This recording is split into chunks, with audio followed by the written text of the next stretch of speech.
আয়াত 17 লাকাদ কাফারাল্লাযীনা ক্বালু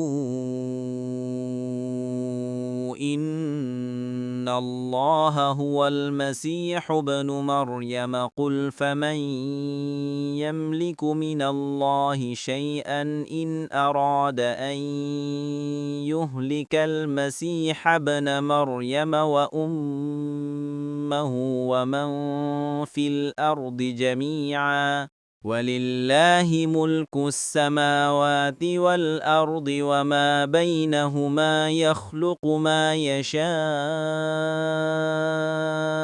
وَاللَّهُ عَلَى كُلِّ شَيْءٍ قَدِيرٌ। অনুবাদ: যারা বলে নিশ্চয়ই মারিয়াম তনয় মসিহই আল্লাহ, তারা অবশ্যই কুফরি করেছে।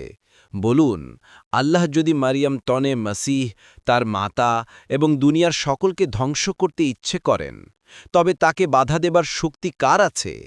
আর আসমানসমূহ ও জামিন এবং এই দুয়ের মধ্যে যা কিছু আছে তার সার্বভৌমত্ব আল্লাহরই।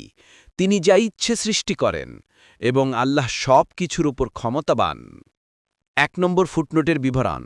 আলোচ্য আয়াতে নাসারাদের একটি উক্তির খণ্ডন করা হয়েছে, যা তাদের একদলের বিশ্বাসও ছিল।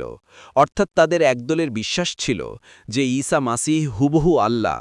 কিন্তু আয়াতে যে যুক্তি দ্বারা বিষয়টির খণ্ডন করা হয়েছে, তাতে নাসারাদের সব দলের একত্ববাদ বিরোধী ভ্রান্ত বিশ্বাসেরই খণ্ডন হয়ে যায়।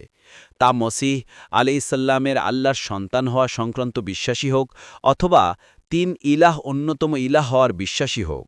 আল্লাহ তাআলা বলছেন যে যদি তিনি ঈসা ও তার মা মারিয়ামকে মারতে ইচ্ছে করেন, তবে কি এমন কেউ আছে যে তাদেরকে মৃত্যু থেকে বাঁচাতে পারে? তারা নিজেরাও সেটা করতে সক্ষম নয়। সুতরাং তারা কিভাবে ইলাহ হতে পারে? আল্লাহ তাআলার সামনে মসিহ আলাইহিসসালাম এতই অক্ষম যে তিনি নিজেকে রক্ষা করতে পারেন না, এবং যে জননীর খেদমত ও হেফাজত তার কাছে প্রাণের চেয়েও প্রিয়, সেই জননীকেও তিনি রক্ষা করতে পারেন না। সুতরাং তিনি কিভাবে ইলাহ হতে পারেন? আর তার মা যেহেতু মারা গেছেন, সেহেতু কিভাবেই বা তিনি 3 ইলাহ অন্যতম ইলাহ বলে বিবেচিত হবেন? 2 নম্বর ফুটনোটের বিবরণ। তিনি যা ইচ্ছে সৃষ্টি করেন, এই বাক্যে নাসারাদের পূর্বোক্ত ভ্রান্ত বিশ্বাসের কারণ কি খণ্ডন করা হয়েছে।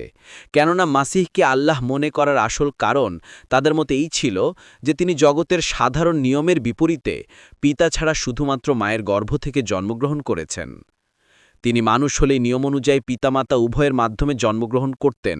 আলোচ্য বাক্যের উত্তর দেওয়া হয়েছে যে আল্লাহ তাআলা যাকে ইচ্ছা যেইভাবে ইচ্ছা সৃষ্টি করার পূর্ণ ক্ষমতা রাখেন। যেমন অন্যত্র বলেছেন যে ঈসার উদাহরণ তো আদমের মতো। এই আয়াতটি উক্ত সন্দেহের নিরসন হয়েছে, অর্থাৎ আল্লাহর সাধারণ নিয়মের বাইরে মাসিহ আলাইহিসসালামকে সৃষ্টি করা তার ইলাহ হওয়ার প্রমাণ হতে পারে না। লক্ষণীয় যে আদমকে আল্লাহ তাআলা পিতা এবং মাতা উভয়ের মাধ্যম ছাড়াই সৃষ্টি করেছিলেন। সুতরাং আল্লাহ সব কিছুই করতে পারেন। তিনিই স্রষ্টা, রব এবং উপাসনার যোগ্য। অন্য কেউ তার অংশীদার নয়।